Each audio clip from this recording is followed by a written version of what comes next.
The biggest mystery in this Netflix documentary is how the heck to pronounce the last name of the title characters.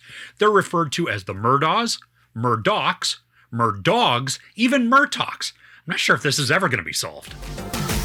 The Murdaughs were one of South Carolina's most prominent families, but the death of teenager Mallory Beach in a drunken boating accident began the unraveling of their legacy. When Paul Murdaugh, the alleged driver of the boat, and his mother Maggie are found brutally murdered, a century of corruption, power, and cover-ups in the Low Country is brought to light. So this is crazy because not only is there this Netflix documentary, but there have already been numerous others diving into the bizarre and twisting case of the Murdaugh family. Now, the murder trial is also going on at the time of this recording, so even though the documentary is pretty current and up to date, new info will be coming out daily that will just automatically make this feel older and possibly out of touch, at least for the murder trial part. Now, this is 3 episodes with each of them being over an hour. The first episode and a half go into great detail about a boating accident that the youngest Murdaugh son was involved in that resulted in the death of one young woman and then the injury of others. Normally, I'd be a bit leery of 3-hour-plus episodes, but we get a ton of really personal interviews from the close friends of Paul Murdaugh, including his ex-girlfriend, and that makes this very engaging and informative. As is to be expected, the filming quality and the production values of the interviews, they are just beautiful and shot exceptionally well. There's one thing that stood out to me as odd, though, and made parts of the story a bit difficult to follow, and that was with some of the young women that were being interviewed. They all had names that started with M, and most of them had dirty blonde-colored hair, so I was always trying to remember the association of each of them to Paul Murdaugh. But then, a few of them were also interviewed at different times, so the same person could be wearing 3 different outfits in 3 different locations with 3 different hairstyles, all in the same episode. There were a couple of times that I had to rewind a bit just to figure out who this person was to then realize that they were somebody I'd already seen before.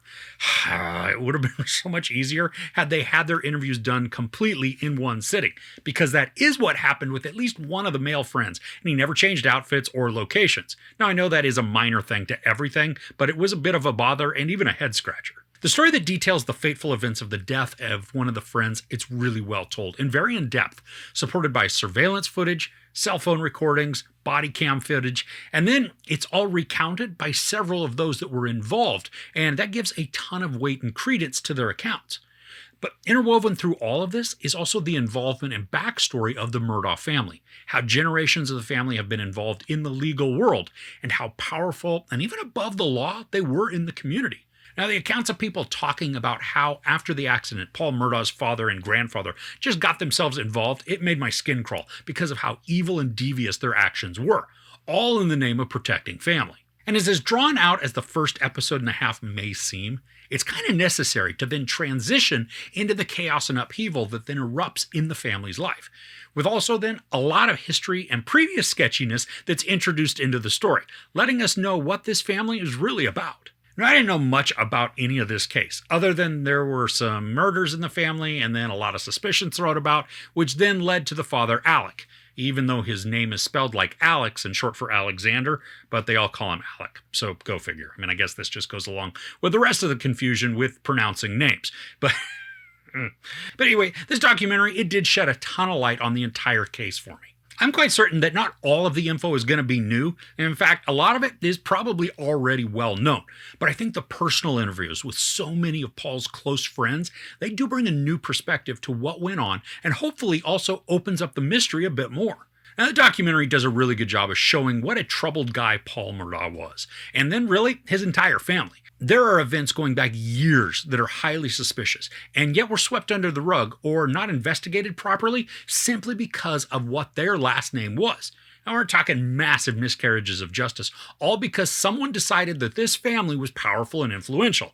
And really, I mean, I guess it's not just that somebody decided that, but it's backed up. In some of the court footage, and I believe it was Paul Murdaugh, he had a state senator as part of his legal counsel.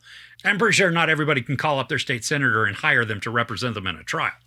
Now, the storytelling is engaging, and it's told mostly from a linear perspective, which makes it really easy to follow.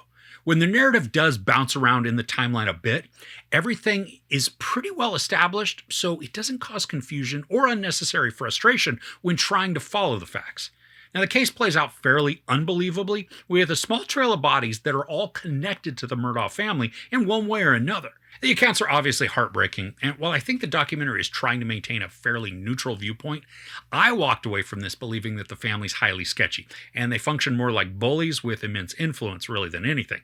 And that's thanks largely to the accounts of people that have been close to the family for many years and hearing their sides of the story. So all in all, Murdaugh Murders, A Southern Scandal may not showcase completely new information surrounding the string of deaths that involve the powerful Murdaugh family in South Carolina, but it is presented in a compelling manner that weaves an intriguing and enveloping tale of corruption and privilege. More will certainly be uncovered as the murder trial involving Alec Murdaugh continues, but in the interim, this is a wonderfully shot and masterfully told story, full of mystery, deception, greed, heartbreak, and death. There's no sex or nudity, a lot of profanity, and some violence. Now, as a reminder, I don't give couch ratings to documentaries, but I do highly recommend checking out Murdaugh Murders, A Southern Scandal, which is on Netflix. I mean, even if you're familiar with the case, I think this is going to provide some new perspectives from those involved and those affected by the tragedies. So, have you been following this case, or is it something completely new to you? Let me know your impression of the documentary and the info that's uncovered in the comments below. If you enjoyed this review, please give it a like. Also, don't forget to share and subscribe. I'm Chris. This is Movies and Munchies. Thanks for couching with me.